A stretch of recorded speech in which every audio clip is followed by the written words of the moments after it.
सभी भाई बहनों को जय शिव परमात्मा की।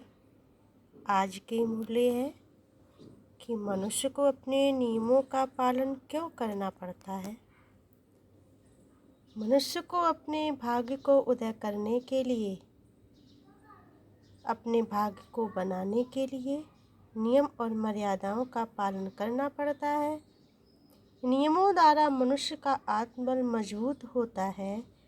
योग के द्वारा अपने पूर्व अपराधों से मुक्त होने के लिए व वर्तमान में जो गलतियां होती हैं उन गलतियों से मुक्त होने के लिए एक गलती से मनुष्य को सीख ले लेनी चाहिए।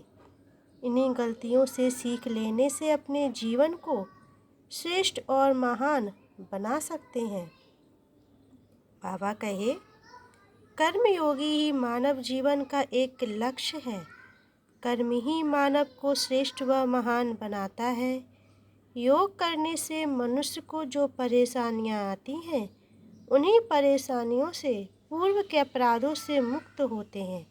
कि जब हम बाबा को याद करते हैं कि जो हमें उस समय परेशानी आती है, कहीं कोई दिक्कत आती है, उन्हीं परेशानियों से हमारे पूर्व के संस्कार कटते हैं।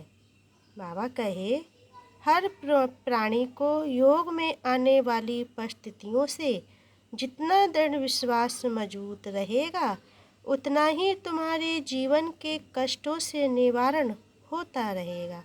इसलिए योग के हर कष्ट से खुशी खुशी निर्भीक होकर सच्चे विश्वास से आगे बढ़ते रहना है, जिससे तुम बच्चे अपने जीवन को श्रेष्ठ और महान बना सको।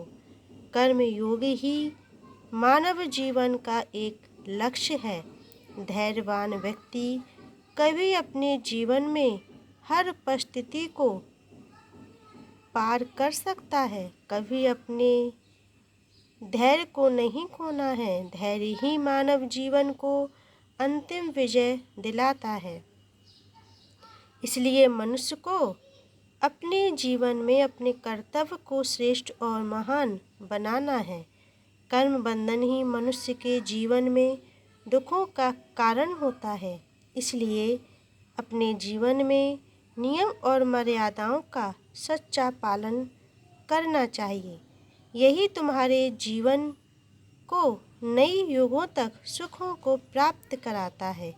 इसलिए हमें अपने जीवन में अपनी मर्यादाओं का सच्चा पालन करना है।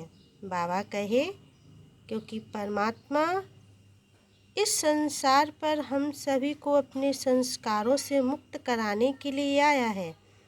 तो जो भी आज परमात्मा को याद कर रहे हैं अपने जीवन को श्रेष्ठ बनाने के लिए, हम नियम मर्यादाओं का पालन करते हैं अपने जीवन को श्रेष्ठ बनाने के लिए। इसलिए हमें अपने जीवन में नियम और मर्यादाओं का पालन करना है। आज का स्लोगन है, अपने जीवन में कर्म योगी बनकर रहना है। कर्म योगी ही मानव जीवन का लक्ष्य होता है। अच्छा, जय शिव परमात्मा की।